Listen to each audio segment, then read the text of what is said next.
Hello, Mr. Mack-Poole. Okay, I'm actually going to make two videos this week. This one's actually going to focus on the differences between Catholicism, Protestantism and Puritanism. Okay? Now, actually, the definitions in the word. So this word Catholic, it actually means all-encompassing. The Catholic Church was actually set up, it's a little bit complex, we'll go well back in context now to when the Christian Church actually started, the Catholic Church actually started. The reason the Catholic Church is called the Catholic Church is because it's supposed to take a broad range of opinion. So that's what the word Catholic actually means.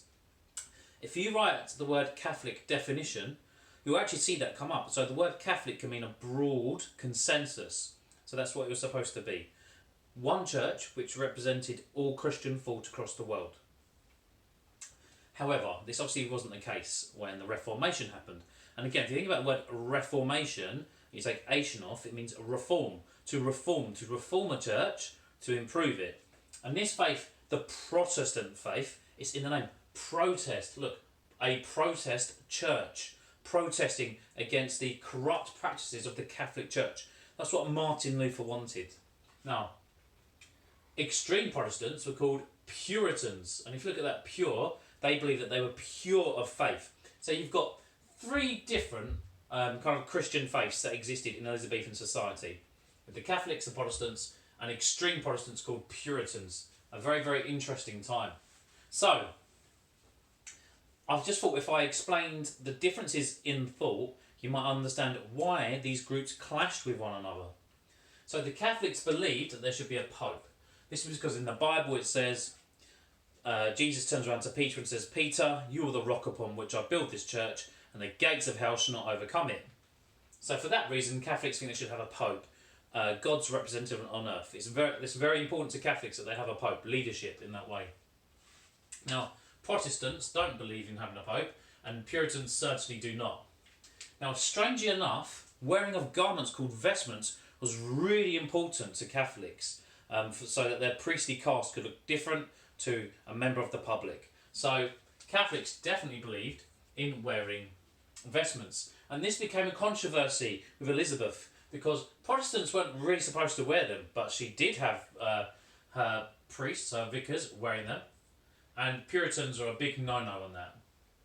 Now, the Catholics like their Bible to be in Latin. They believed that this would preserve the knowledge amongst the priestly caste. So Catholics did not like having a Bible in English. And Protestants, indeed, they wanted the Bible to be in English, and Puritans wanted their Bible to be in English. Now, Catholics believe in having a priestly caste, a section of society which is kind of in charge of religion. So they believe that they should have priests. They also don't believe that they should marry, they should dedicate their whole lives to God, which is a very huge sacrifice, which some men still take on today. Protestants don't really believe in having such a priestly caste, but they do believe in having vicars which are well trained. So they're kind of like halfway on this. And Puritans don't believe in priests. They believe in having an individual experience of God, an individual relationship with God. So Puritans do not believe in having a priestly caste. They think that everyone should have a personal relationship with Jesus. That's really important to them. Catholics really believe in the saints. Now, Protestants and Puritans aren't so keen on this. Puritans certainly are not so keen on what they call kind of deifying saints. So if you think about it, before we had the Christian faith, there were people called pagans. And no, they weren't gangster enemies. They were just people that believed in many gods. And when the Christian church became powerful and said, look, Christianity is going to be a religion now, a lot of pagans said, no, we don't want this.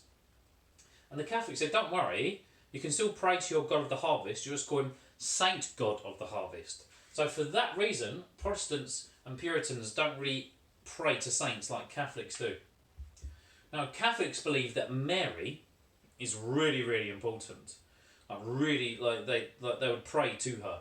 So they believe in praying to Mary.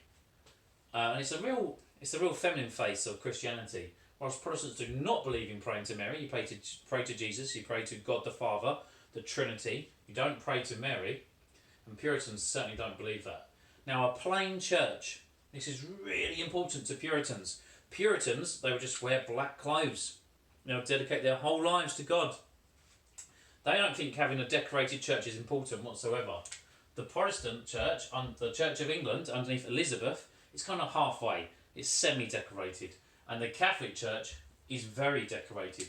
So if you look at the Protestants, the Church of England, the C of E, you can see they're kind of halfway between the Catholics and the Puritans. You can see what Elizabeth was trying to achieve in her religious settlement.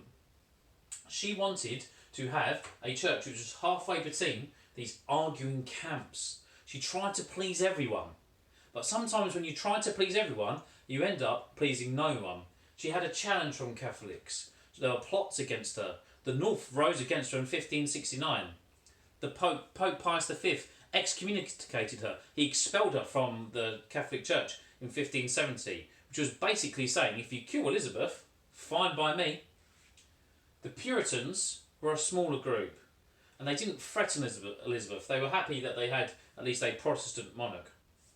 But what they did do was kick up a big fuss. So they had a famous man called John Fox, and John Fox wrote a book. It's called the Book of Martyrs. A martyr is someone who dies for their religion. And John Fox, he made sure that there were lots of pictures in it, because he knew that most people couldn't read at the time. And when we look at the burnings which Mary the First, Bloody Mary, Mary Tudor, Elizabeth's half-sister did, when we look at those burnings, she burnt almost 300 Protestants and Puritans at the stake, and you see those pictures of them burning, it's from his book. So when you look at those old pictures, old images, they're from his book. We still use them today. That's how successful his book was. Now, why did he make that book? Because he wanted people to remember what Catholics had done to Protestants and Puritans, how horrible the Catholics had been to them. So he did it to stir up trouble. He didn't really respect Elizabeth's religious settlement, her acts of uniformity and her act of supremacy. He wanted people to hate Catholics, to detest the Catholic Church.